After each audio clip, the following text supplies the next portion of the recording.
I think that I'm just slowly building a life for myself where I get to, um, yeah, do the things that I love and just live a good life.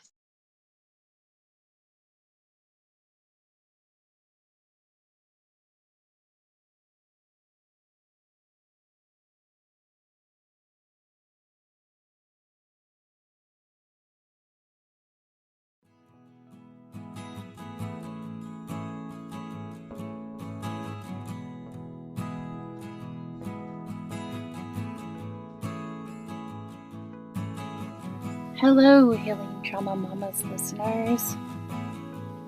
I just want to take a moment to recognize what an opportunity I feel like it has Hello, been and to be able welcome to to Healing Trauma have the Mamas. podcast, the I'm fact your that host, I Madon have Wingo. such Thank you for joining us as we wonderful share in women our willing to stories and come on the experiences of podcast healing from and share childhood their traumas and birth stories traumas. and Listen as we share the discuss our things that they've been struggles, our through, but failures, our more strengths, and our importantly, victories, where they are and now in all the those healing lessons we've learned process. along the way. So I just want to say just a thank you to all you moms out there who are such an amazing inspiration to me. And just thank you to every single one of you who have in the past came on the podcast, but you future mamas out there who are thinking about coming on the podcast. It is such a joy and privilege of mine to be able to have a sit down conversation with you and then share that conversation with others. If you have a story that you would like to share with me on the podcast, please reach out. You can find me on Facebook, Madon Wingo on Facebook. You can also find me on Instagram, Healing Trauma Mamas, and our Facebook group, Healing Trauma Mamas. We also have a Gmail account that's healingtraumamamas@gmail.com. I would love to hear from you listeners out there. With that being said, today I get to welcome on the podcast Asia Miller. I will introduce myself. I am not a mother. I feel like I should say that first and foremost because this is a Trauma Mamas podcast. I do have two little fur babies that I love very, very much. But I am a part of the um, Healing Trauma Mamas Facebook group. My sister originally, who is Alyssa, and everybody knows her if you listen to this podcast. I've got to hear But her a yeah, few times. she's my big sis. So I'm Asia Miller, the younger sister, and um, I am living in Idaho currently, very far away from my sister, and still very close to our family. Working in a job that I love. I'm working for a nonprofit. I absolutely love it. I graduated from college up here, so I just haven't left yet. And man, I guess really that's Yeah. Well, me. thanks for sharing that, Asia. So let's kind of go back a little bit from the beginning. So just to you as you said, Alyssa is your sister, and anybody who's been listening to the Healing Trauma Mamas podcast for a while will know who Alyssa is. Our very first podcast episode was Alyssa's Redeeming Birth, and that talked about her first birth. And she was on one of our other podcasts with a relative of your guys's. And then she was actually on a very recent podcast getting to share the story of her second birth and some things that have happened since then and since going on the podcast. So, yes, they're very familiar with Alyssa and Alyssa's story. Listeners, if you haven't listened to Alyssa's Redeeming Birth, I would highly encourage you to go back and listen to the very first podcast episode. It is very thought provoking and an amazing story to hear. And I know Asia has some very similar history as her sister. But as we all know, everybody has very different perspectives. We could all experience the same trauma in the same household, but our perspectives and our lives can be completely different. So I'd love today, Asia, if you don't mind, kind of sharing a little bit about your growing up. Yeah. Yeah, I would say that um, between me and my sister, I think that while we lived in the same house, we also had a pretty different childhood. Mainly because, and I think we figured this out pretty recently. It was like within the last year. Um, I don't really remember a lot of our childhood, and Alyssa remembers all of it. And so it wasn't until we decided that we were going to cut family out. Like I remembered some things, and really they just felt like dreams. Like who knows if they were real or if I just dreamt that one day. I have really vivid dreams on the regular. So for me, it was like I couldn't really trust any of my childhood memories.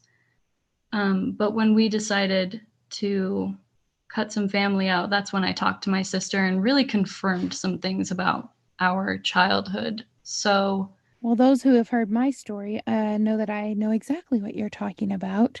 That I yeah. had tons of still do lots of repressed memories, and I felt the exact same way as you. Like I didn't know what was the truth and what wasn't the truth.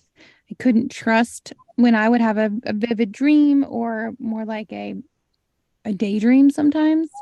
And I'd be like, where did Mhm. that come from? Surely I made that up. That's insane. And then Yeah.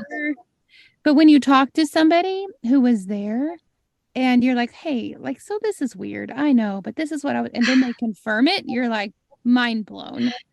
Yeah, you're like, "Whoa, wait a second." Yeah, because it really does. It feels like, well, maybe I saw that in a movie somewhere, Yep. or maybe like like I could never decide if that memory was my own or if it was something that my brain just created all by itself. And yeah, bringing those things up to somebody who was there is like, it feels really embarrassing. I don't know, like it's not Yeah. something that it's not Mhm. a conversation you want to have. So we didn't have it until we were adults, and we were kind of pressured into it from learning stories from other family members. So for me, it was like, yeah, definitely mind blowing. Like, wow, that is what happened. But yeah, we grew up in an abusive household. I would say that I think I think that our parents loved both of us in their own way. Um, but I do think that I we were treated a little bit differently. I know, like, for Alyssa, there was a lot of love, and I could see that growing up. There was a lot of love for our parents.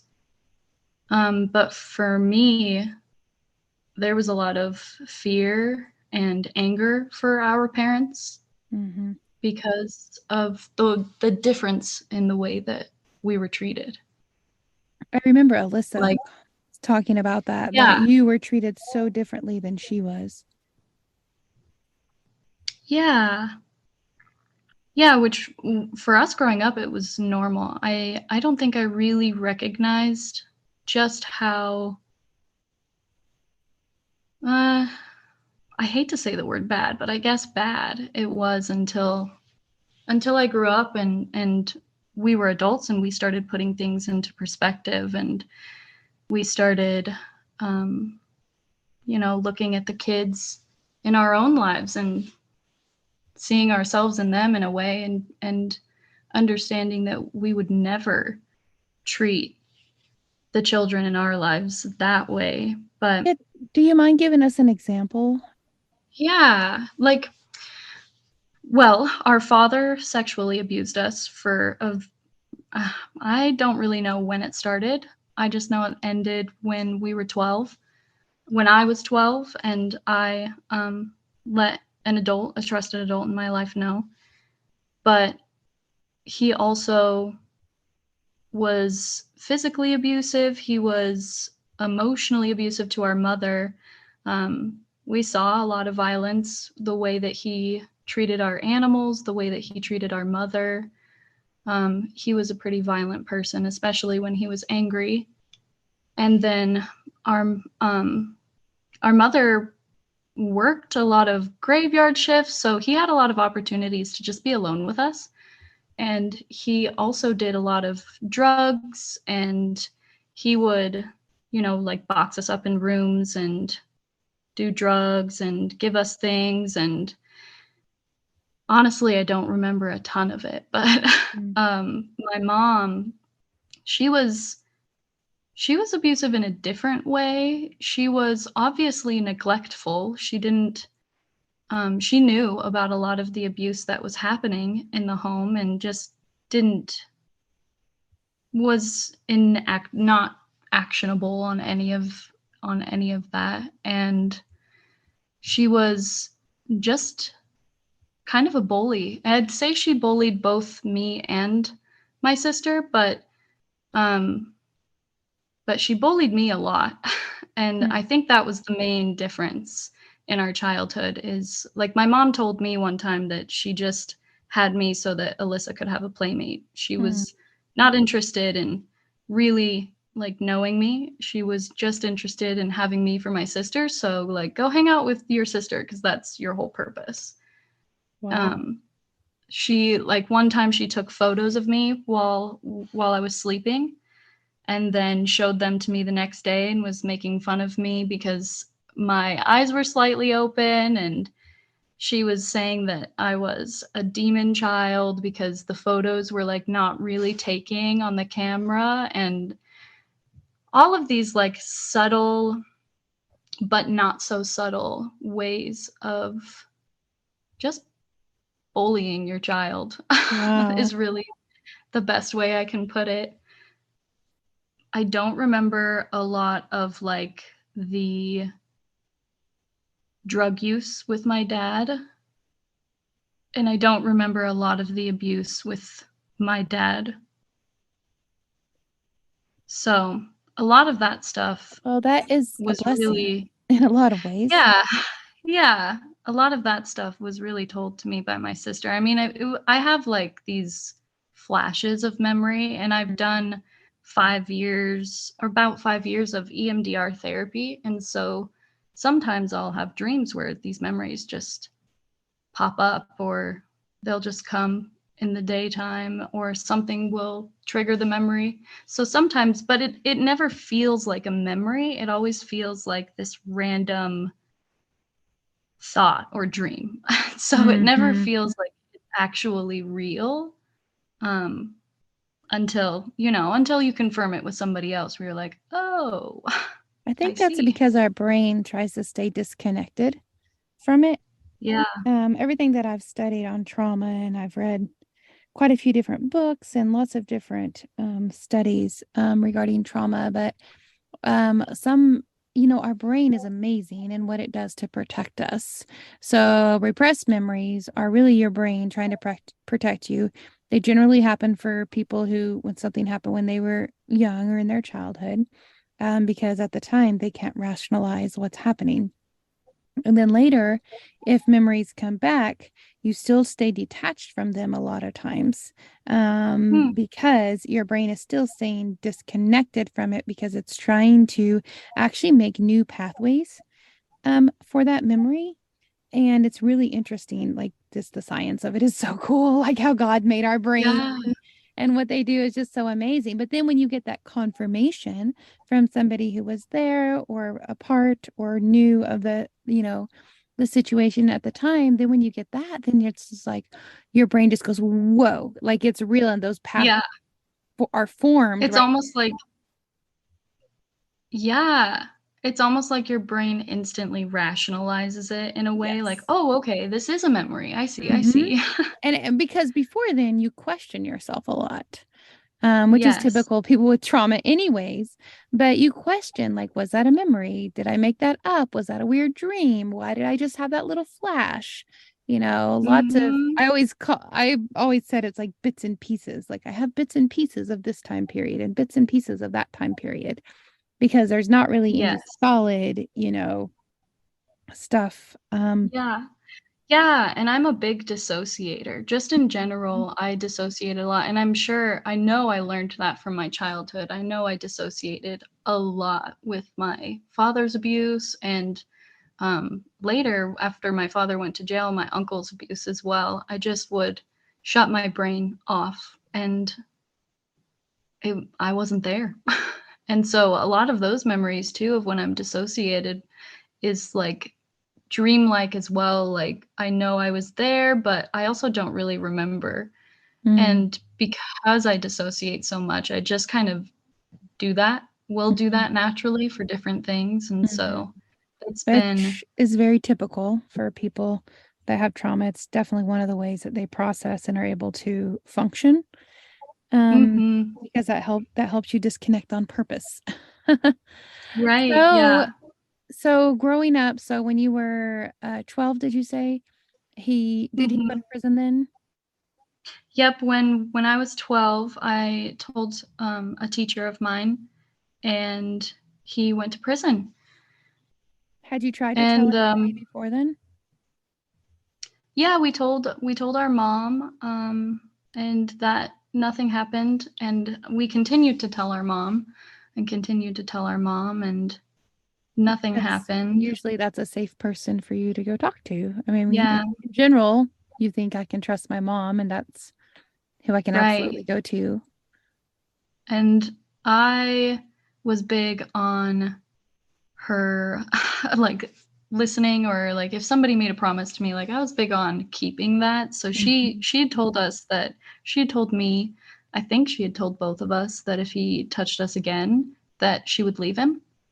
mhm, And then it happened, and I told her, and we stayed. And I was so mhm, upset for obvious reasons. Um, I sought out help from somebody else while they were at their honeymoon in Las Vegas. And so when they came back, he was promptly arrested, and we were safe in a manner of speaking. I was still living with a mom that was angry with me for taking away her income and for taking away this person that she loved very much. Um, and so mhm. that made my teen years kind of rough. And pretty soon after my dad went to prison, um, my uncle also started sexually abusing me. And he was just a couple of years older than me. He was actually the same age as my sister. And during this time, too, our mom was pretty adamant that we kept in contact with our dad. So he would write us letters. We would get, Alyssa would get to go and visit him. Like, we really did not get a break from the abuse Mm. just because we were still in it. Like, um, yeah, our family was pretty immersed in that abuse. And so we didn't even really realize until much older just how bad it was in our family. Yeah, and how far spread it was. I think we've talked about this before about really the generational trauma that was put on people due to such a generation of abusers. Um, Yeah. and just after generation in your family. And that is so sad that that just has continued and continued. But like Alyssa said, like this is stopping with me. It's not going to go past here. I'm going to break from those Yeah. people. So, what steps have you done to kind of change things Yeah. as an adult now? So I wanted to get away as soon as possible. I think for the longest time I knew my family wasn't good, but I was not brave enough to leave.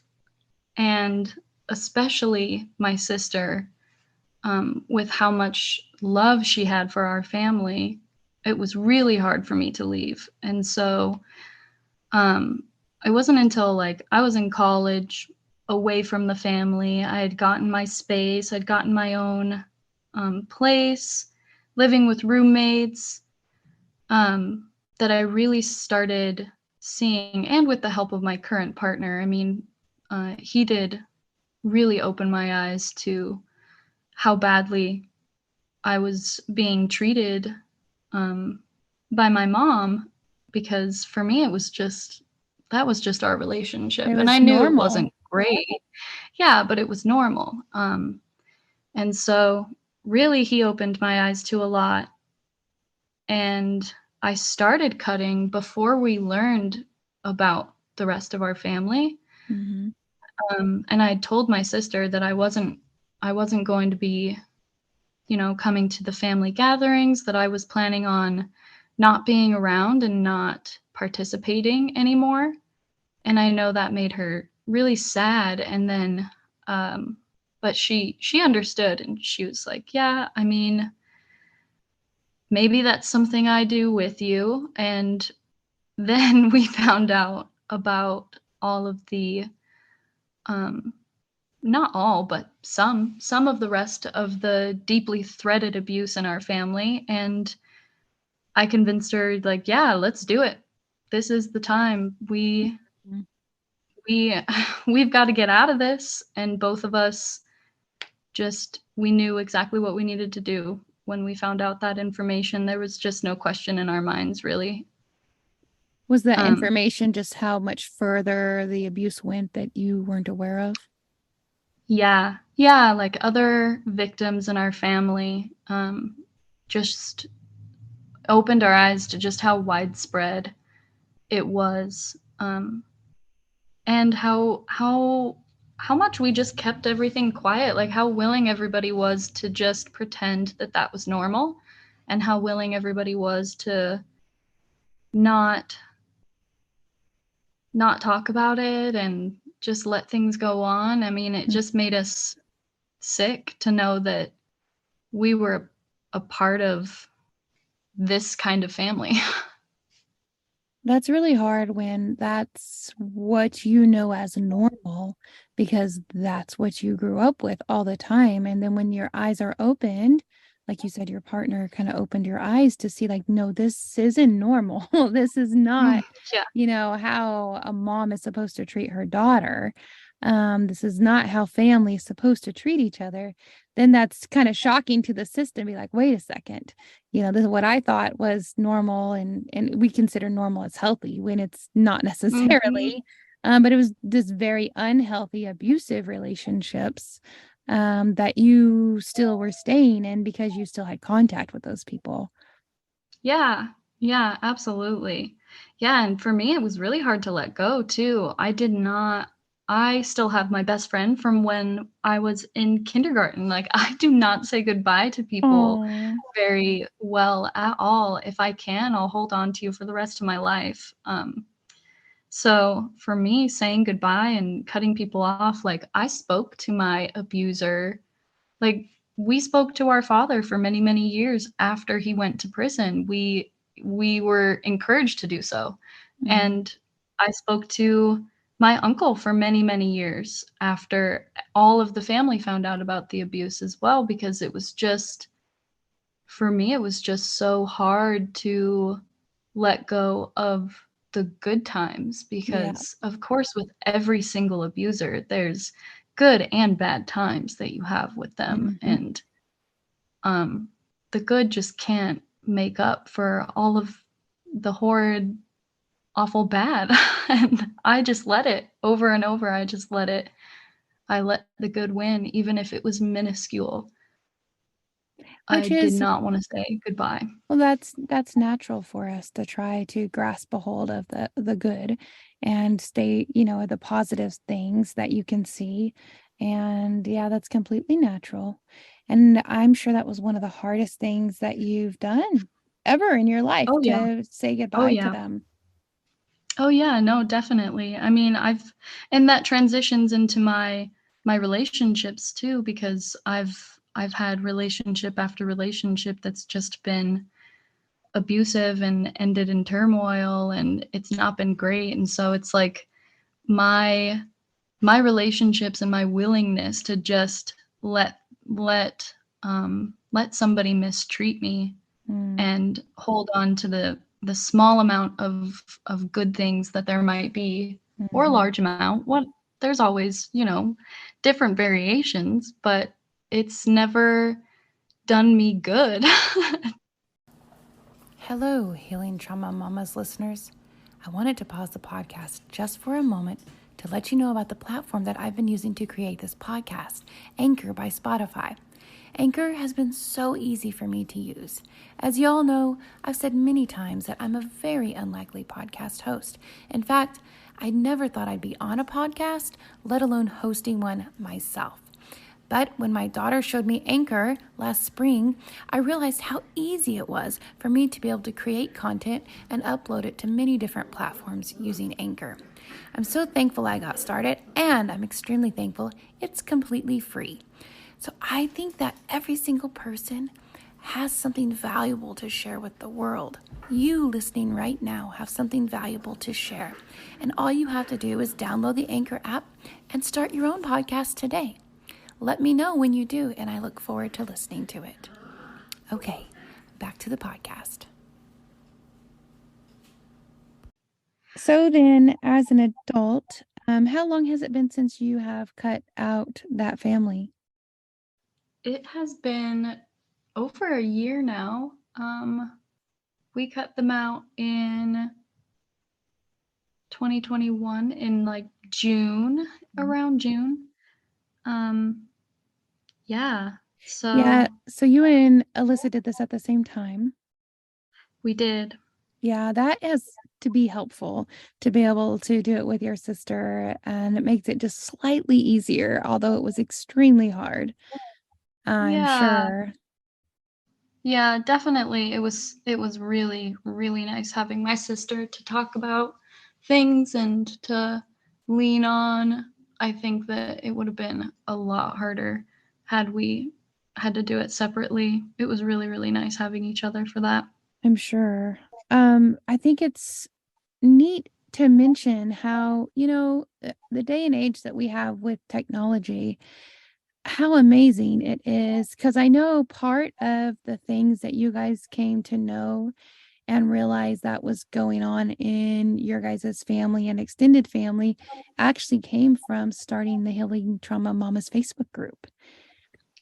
Yeah. Yeah, I think that's just amazing that we started this group just to try to give a resource to other women who had maybe had some experiences like Alyssa and I.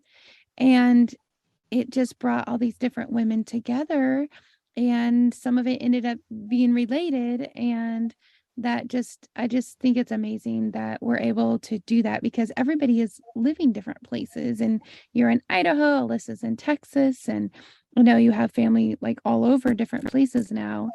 And it brought a place for you guys to be able to connect and come to some realization of some things. And then that helped you to make a better decision for yourself moving forward. Yeah. Yeah. My sister originally asked me to make that page for her and with her. And I was like, man, I would love to do that. But I just don't think it's my place because I'm not a mom. Yeah. And so I told her to ask around and make a friend. I kind of forced her to tell some other people about it and make it with somebody. Yeah, I'm so glad that you did, because I had never thought to do that. And Alyssa knew that I was going to be on the Happy Home Birth podcast. And when she made it, I was like, yes, we need a resource for moms. When I go on the Happy Home Birth podcast, we can give them a place to go. And I was like, okay, I've never done this before though. So you're going to have to head it up more than I am, Alyssa. Yeah. Yeah. And I think Alyssa also was like overwhelmed at the prospect. And I had been running Facebook pages for my job. So she's like, Asia, yes, you should do this. But I was like, no, girl, you got this. I believe in you. This ain't no thing. Well, you got it. And you mentioned that you're not a mom, but I think we use that term because most of us in there talk about, as moms and the things that have happened to us and how that affects us with our trauma. But you're a woman, and I think we've opened the doors up many times to women who've had experiences that would like to join the group, even though they're technically not a mom and it's a Healing Trauma Mamas group. But I think there's power in us women joining together to be able to share our stories. How do you think your trauma and what happened with your family is going to affect your future? And do you think you're going to have children? Hmm. Yeah, that's a good question. Well, I would say that, man, so the journey of me and motherhood is definitely still going. Mm-hmm. When I was a kid, I didn't understand that like you could get charged for crimes when I was young, but I imagined getting married, having kids, and then murdering my husband so that I could just have the children because nobody wants the husband. Oh, wow.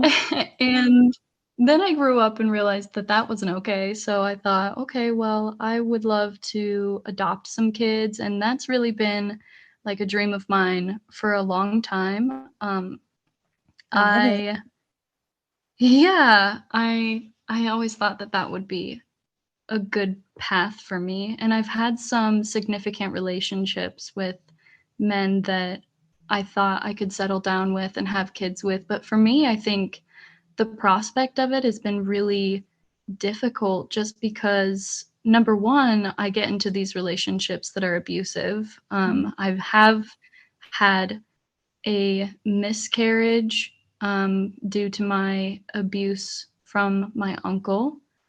And I also have got stomach adhesions from the abuse, just in general, I think.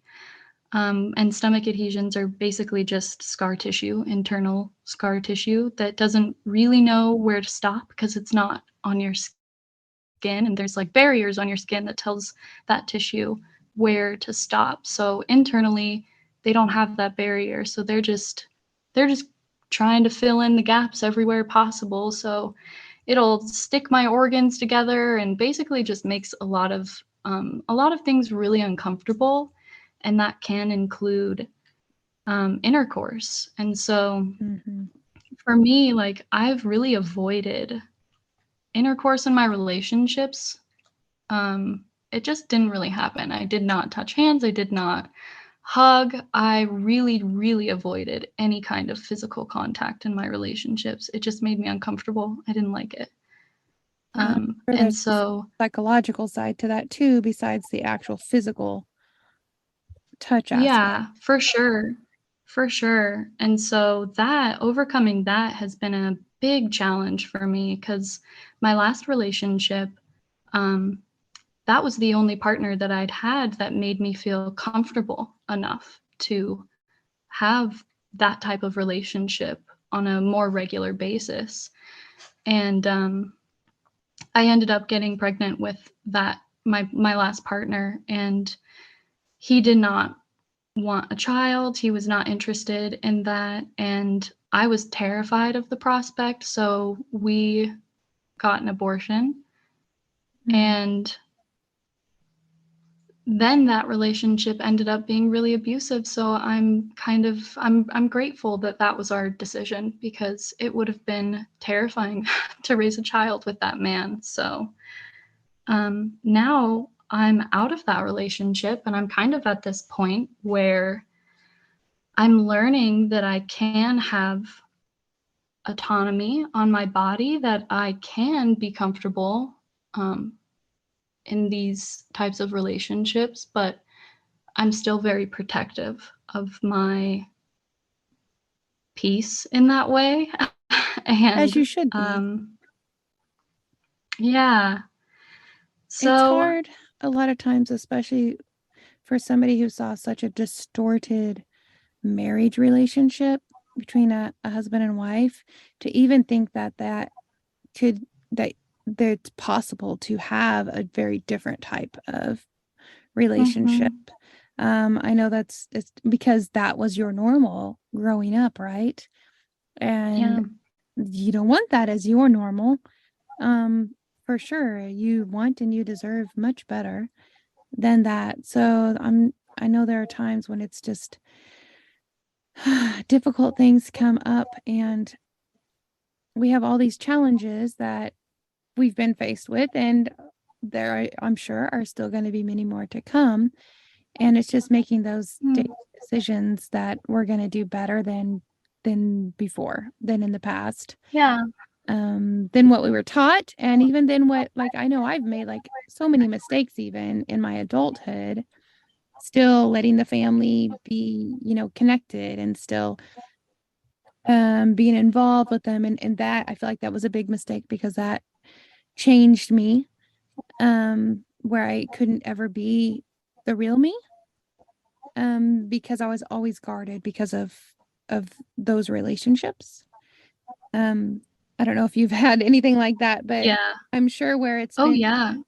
letting that go, and letting those family members go, and making the choice that, hey, I'm not going to make those decisions any longer, and I'm going to do something better for myself. Hmm. So, and that's a process, that's a learning process, isn't it? Oh yeah, for sure. I know for me, I really struggle asking for help, and I know you do too, like asking somebody for help or for advice. Like I really just don't reach out. And I'd Yep. prefer to figure things out all on my own. And that of course that stems from the environment I grew up in. And I also really, really struggle to accept any kind of like maternal relationship from older women in my life. There's a couple of women that yeah, like especially my ex's mom. I started to have a relationship with her where it was like, yeah, I could definitely love you like a mom, and she was like, yeah, I could love you like a kid, and then we had a really big emotional fallout over a political conversation. And so it's like things like that where I I struggle to build those relationships, and maybe partially I'm like, you know, making them a catastrophe on purpose because I don't want that relationship in my life, you know? Yeah, it's very typical to self-destruct things because they're getting a little too close, especially with people that have had trauma, because that's scary. And you don't want to open yourself up to be that close with somebody again, because Right. you've hurt how many times? And that's Mhm. painful, and nobody wants to have to go through that again. Yeah, exactly. But yeah, I mean, I definitely think that I'm still learning. I'm still growing, and I'm grateful that I'm not a mother right now, although I do think that adopting is probably something that's in my future someday. I think the other aspect of having my own children that scares me, for me anyways, is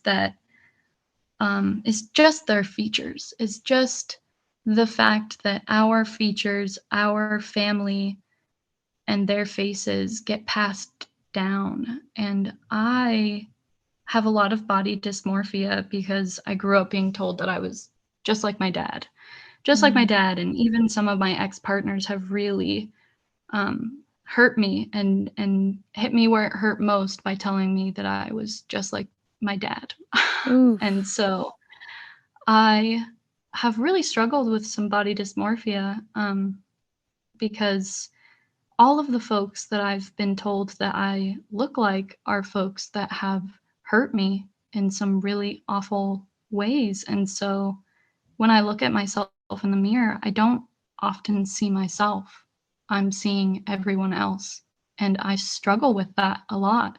I'm glad you And brought that so, up, because that is something that I've been wanting to talk about on the podcast for a while, and I haven't figured out how to bring it up. So thanks for bringing that up, Asia. I struggle yeah, with the same thing.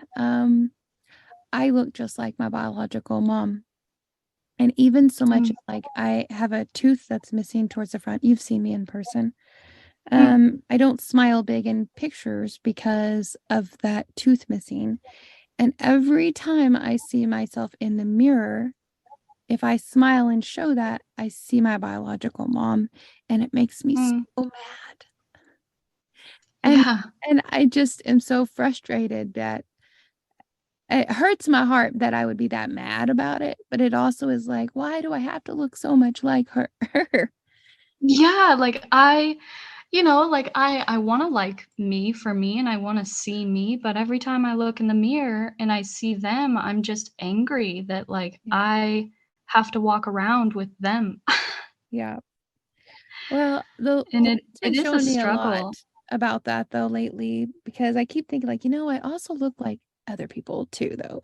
Like, I have my own Yes. features and, even though like when I smile big, people don't see my gap. They see that I'm happy and I'm smiling. Mhm. I always try to tell myself too that I get to take these features and make something good with them. I get to take Yes, these features and I get to do good with them. I get to treat people exactly. better with these features. These features on me don't hurt people. That's what I always try Exactly. to tell myself is that I'm not out there using these features for harm. I'm out there using these features for love, for growth. Yeah, that's awesome. Yeah, and I've seen you in person and I believe you fully do that. You're such a kind, loving soul and that does radiate. And I'm so thankful that you're able to see past that and in the healing process be able to see like, hey, no, I am a beautiful person destined to do amazing things. And that confidence takes a long time for us people who have had all these different trauma in the Mm, past for us to get to the point of absolutely. actually having that walking in that confidence. Yeah.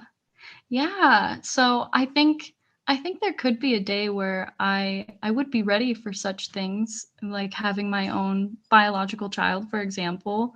But even just, looking at myself in the mirror and being proud and happy with who I am and not getting triggered by my own features. But Yep. I also am just terrified of getting triggered by my children's features. Like that's something that actually scares me is I don't want to resent my children for the way that they look and the way that I resent myself for the way that I look.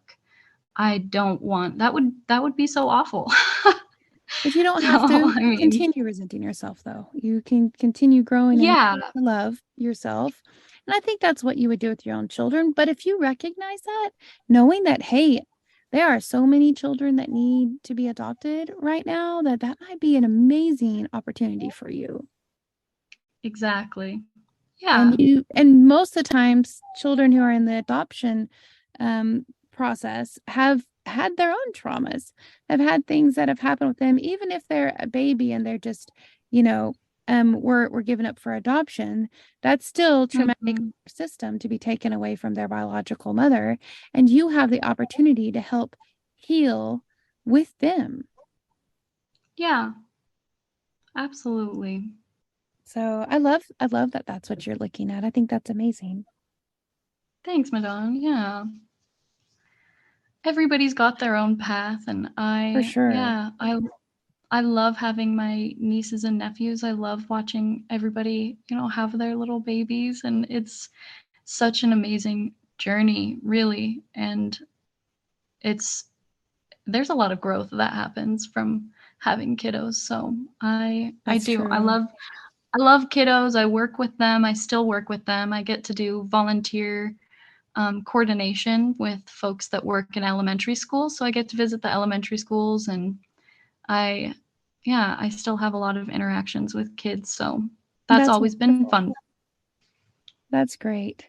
So, as you're working on healing and as you're growing and this new process of a year out from having the family or being connected with the family and stuff, what other steps have you been taking to help heal in this process? So you said you've been going to therapy or do EMDR. Yeah, I still do therapy. Um, I actually graduated from therapy, which I don't think is something you can really do if I you've was got. like, how does that happen? I know, but my counselor was basically like, you have all of the knowledge and tools to be able to handle the things that come at you. You really only need to be in therapy if like something big happens and you need to work through it. But Mhm. otherwise, you've got the tools and the knowledge to be able to handle these things yourself. And that was nice to hear Yeah. from my counselor, who knew me from the first day I walked in, where I just had a list. I just gave her a big list of a timeline of everything that's happened to me. And I was like, fix me. There's something wrong. I don't know Oh, what. And so she's really watched me grow and evolve into the person that I am today, who's much more confident, much more self-loving, and all of these good things. So I absolutely love her. And I've been seeing her since my dad went to prison for the second time. I was graduating with my associate's degree, and we started EMDR a year later. And EMDR is, if for folks that don't know, it's a type of therapy that uses light and sensory objects to kind of ground your memories and help your brain place them. Uh, it's really interesting. If you don't know about it, you should look it up, because it's a very interesting form of therapy, and yeah. it's pretty incredible if If it you want to works for hear you. if you want to hear more about it, if you can go back to the podcast episode with Jeannie Bohall, who is a family marriage therapist. She talks about EMDR on the podcast, Yes. and that's something that I've done also. And it's interesting because it can be extremely helpful, but it can also be extremely difficult. Um, Yes. and I am so thankful that I did it a fair amount, and it helped me make some realizations and shine some light on some areas that I needed some light shined on. But then I actually had to step back from EMDR because it got too much. I didn't want more memories. I didn't want to go into any more. I Yes. just wanted to let it go and move on. I So think that's exactly where I'm at with my EMDR. Is I'm taking a step back from it at this point. yeah, I think that's helpful because it can be so beneficial.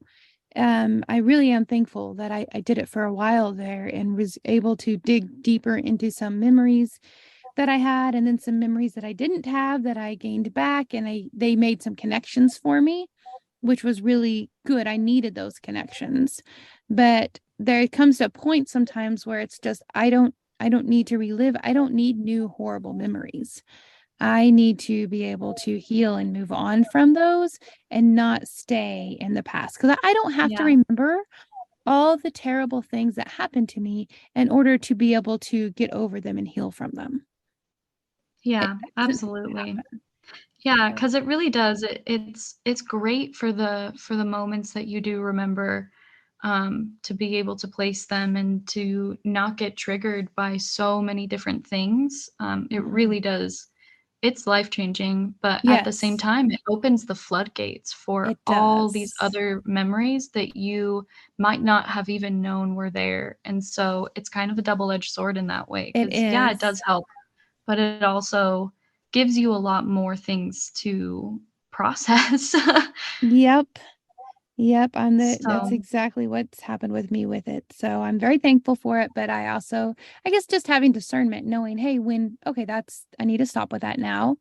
And I have some tools, like you said, you have tools now and mhm. everything to move on from there and to continue walking in the healing process. Yeah, Um, and that's what yeah, we are trying to focus on here at Healing Trauma Mamas is that healing process, that being able to set those traumas and let go, to set it aside and let go of all those things and to be able to walk in a newness of life. yes, absolutely. So yeah, I've done therapy. I'm still seeing my same therapist. I would like to see the same therapist for the rest of my life because I've gone 'Cause you through took therapists before, and I love her, so I never want to say goodbye to her. And I started when I left my last relationship, which was back in March of this year. Um, I was really struggling again, of course, because I had, fear of abandonment and all of these things came right back up. So I started seeing two therapists and did that for a little while, and I'm back down to one, seeing her once a month. And so I do that, and I also have just a ton of other things that I do in my free time. Like I am an artist, just like my sister. I love painting, so painting has always been something that makes me happy, gives me joy, and gives me that peace of mind and that self-love time that I just need. And I've got my two emotional support animals that are around me all of the time, and I get to take them to work. So I think that I'm just slowly building a life for myself where I get to um, yeah, do the things that I love and just live a good life. That's So what I've, yeah, I think that I'm still working on a lot of things. I'm still struggling with a lot of different things. Um, but you've but come so far. I've come really, really far. I think an example that I'll give you is this actually happened this Wednesday, which is why it's still fresh in my brain. Mhm. And I'm laughing about it because man, the person that I was even 2 years ago would have handled this day so differently. But Wednesday was just everything that could have went wrong on Wednesday. Woke up to I woke up a little late, and so I rushed to the senior centers because I visit senior centers to do outreach. And I walked around this building twice and could not find the entrance to the senior center. I walked inside the main entrance, it was empty, and could not find where to go. And so I just left and went to the second place. And then at the second place, everybody who was at the first showed up, and they all were like, "Wow, we saw you walking around the building." And nobody came out to tell me where to go to get in. Oh, So I was like, "Man, okay." And so then um, I left, went to work for a little bit, like came home, took my dogs out, and then I had to go to a training that I was putting on um, for my volunteers. It was a tech training. And the place that I booked said that there was room for 10, and I got there and there was room for 2. mm, And I had brought coffee and tea and snacks and like decor to like really make this a fun training. And we were all stuffed. I couldn't set any of it up because there was no room. We were all stuffed in this tiny two two room space with a little projector and trying to figure out this tech. And all my volunteers are 55 and older. So you can just imagine how rough this experience was. mhm. And then I left and I came home, and one of my dogs was sick, and there was diarrhea all over my house. Oh, And no. that was my Wednesday. And so Wow. that whole day though, I was laughing at I love everything it. that happened, everything that came up, everything that went wrong. I like huffed and puffed for a few moments and then laughed about it because I was like, wow, yeah, what a day I'm having. And by the end of the day, I was like, what a day I've had. This has not been a good day. And the next morning, I woke up and I went and had coffee with this adorable young baby, like 7, 8 months old, and her grandma. Oh, Um, and I was like, yeah, and today's a new day. there And you that go. was it. And 2 years ago, that one bad day would have knocked me out for 2 weeks, you know? Like, Yeah, it would have devastated you. yeah, I just would have been so upset. Wow. about how Yeah. everything Look how went. much you've grown. So that's cool. Yeah. I mean, it's nice to know that you can that you can look at life differently and become a different person and live the life that makes you happy. You don't have to wallow in sadness forever. For sure. Yep. It's good to be able to realize that we can move on and enjoy a very different life than we had previously. We don't have to stay in Mhm. it. Absolutely. Well, thank you so much for coming on the podcast and sharing some of your story with the listeners and just giving us such a neat glimpse into really just a awesome healing process that you've had, and what a strong woman you are to be able to get to where you are today. And I just can't even imagine another 2 years where you're going to be. Thanks, Madon. Yeah, right back at ya. I think I love this Trauma Mama healing group just because it brings all of us folks together and we get to share our experience and learn from each other. And it's really beautiful because you cannot heal alone. You just can't.